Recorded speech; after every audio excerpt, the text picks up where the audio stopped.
DAV Science Chapter 1 Whole Explanation.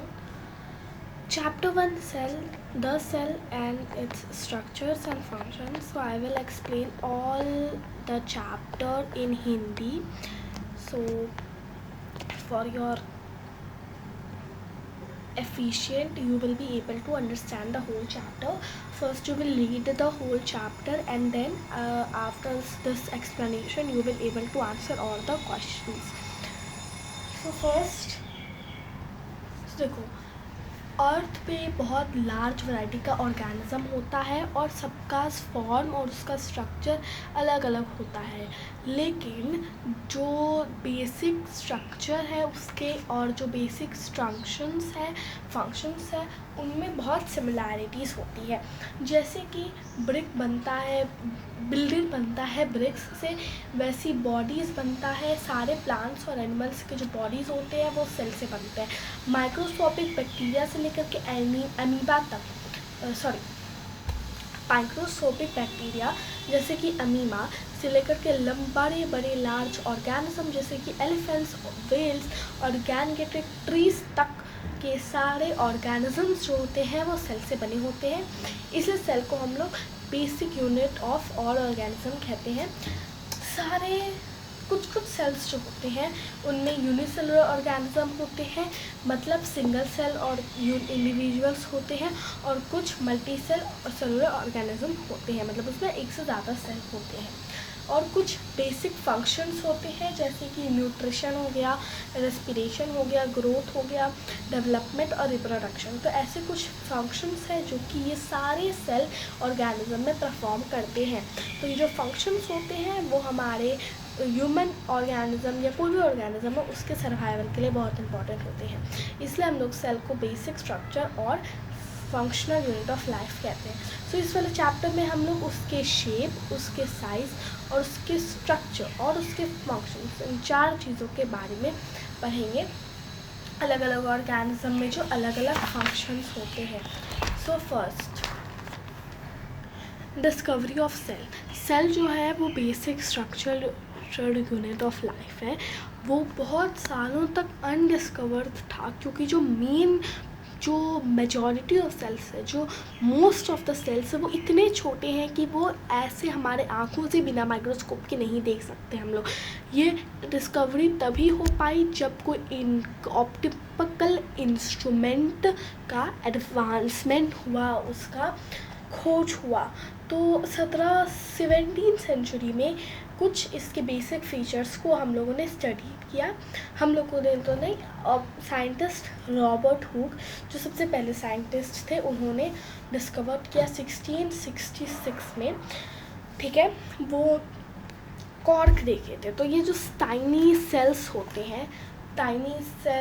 हैं, Honey com है ना, तो उसमें भी ऐसे टाइनी कॉर्क देते. तो कॉर्क क्या होता है? कॉर्क होता है छोटे छोटे जो ट्री के बार्क से ऑब्टेन होते हैं, tiny thin slices of cork.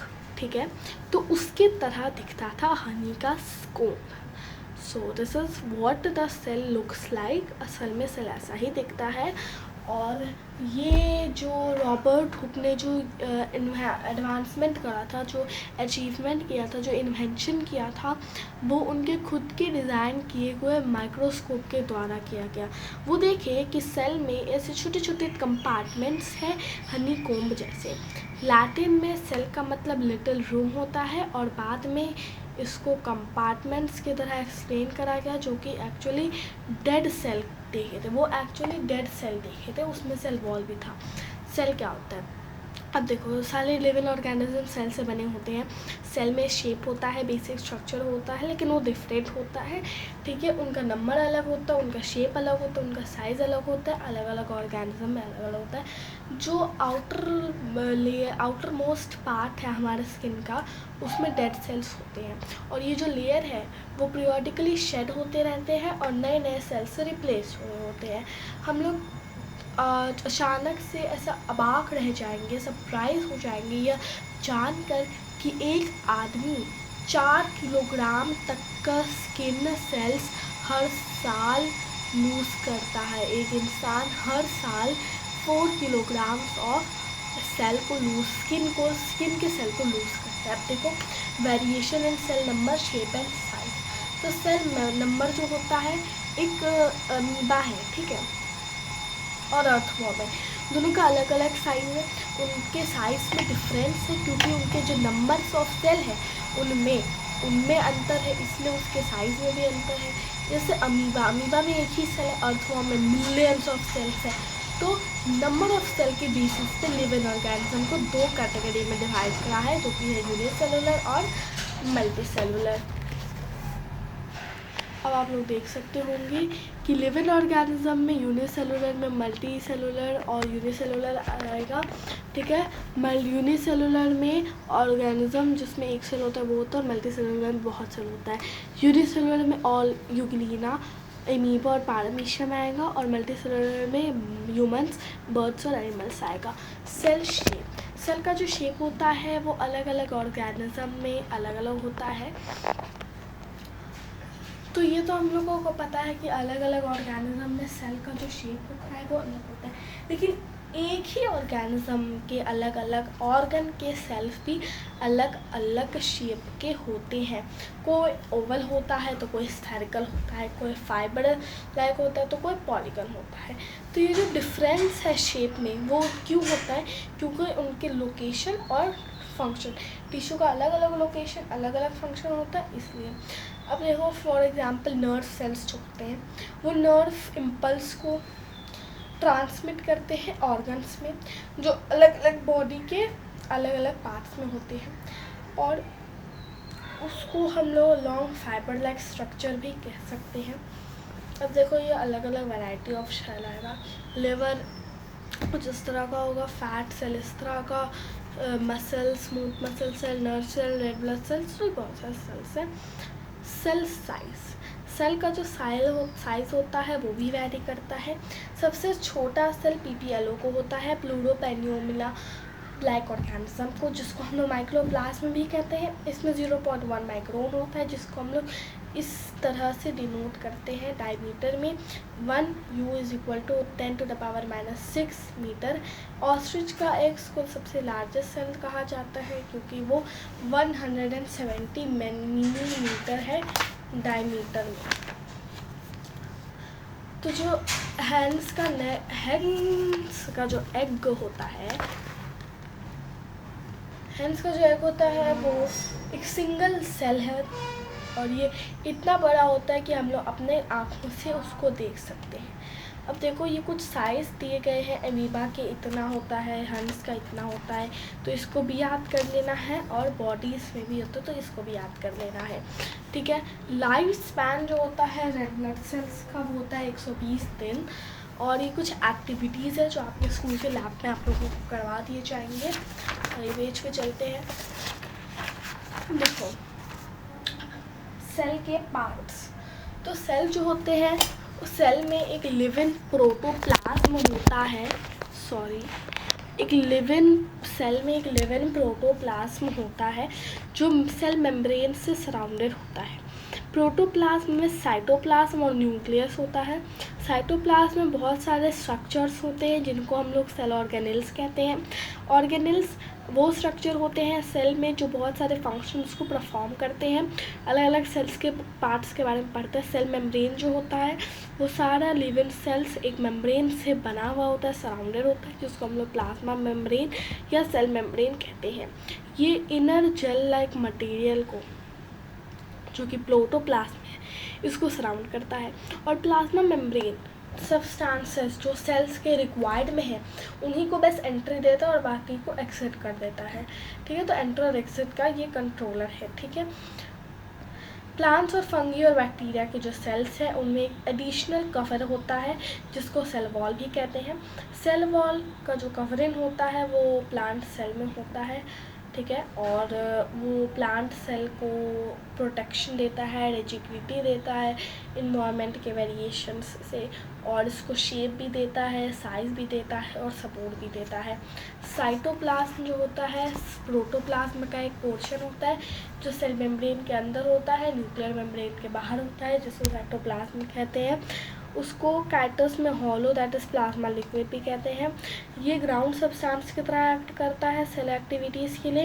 ये कार्बोहाइड्रेट, प्रोटीन और फैट्स और मिनरल्स और विटामिन्स का बना होता है और वाटर का बहुत बड़ा प्रपोर्शन होता है, यानी कि बहुत ज़्यादा वाटर कंटेंट होता है। सारे कंपोनेंट्स जो होते हैं वो मिलकर एक लिव इन नेचर देते हैं प्रोटोप्लाज्म को। न्यूक्लियस जो होते हैं वो सबसे इम्पॉर्टेंट है, सबसे इम्पॉर्टेंट पार्ट है सेल का। ये सेल के सेंटर में रहता है और फेरिफेरल पोजीशंस में, प्लांट्स में फेरिफेरल पोजीशंस में रहता है और बाकी में सेंटर में रहता है। न्यूक्लियस जो होता है एक डेंस स्ट्रक्चर है जो न्यूक्लियर मेम्ब्रेन से सराउंडेड है।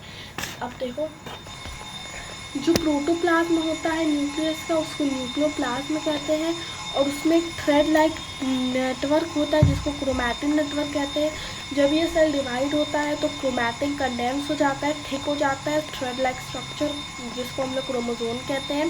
क्रोमोसोम जो होते हैं स्ट्रक्चर्स वो जीनस के क्रोमोसोम्स जीनस के लिए रिस्पॉन्सिबल होते हैं, एक जनरेशन से दूसरा जनरेशन जाने में। बहुत सारी स्मॉल स्ट्रक्चर्स जो होते हैं सेल में प्रेजेंट होते हैं वो ऑर्गन्स के बराबर होते हैं और इसलिए उनको सेल ऑर्गेनल्स के नाम से जाना जाता है।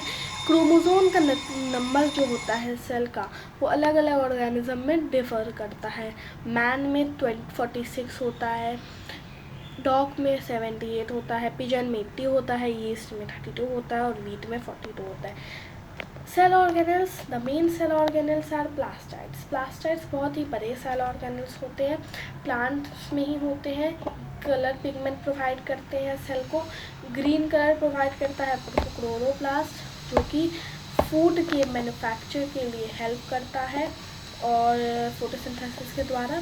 प्लास्टाइड्स जो अलग अलग कलर प्रोवाइड करते हैं जैसे फ्रूट्स, वेजिटेबल्स और फ्लावर्स में, उसको क्रोमोप्लास्ट्स कहते हैं।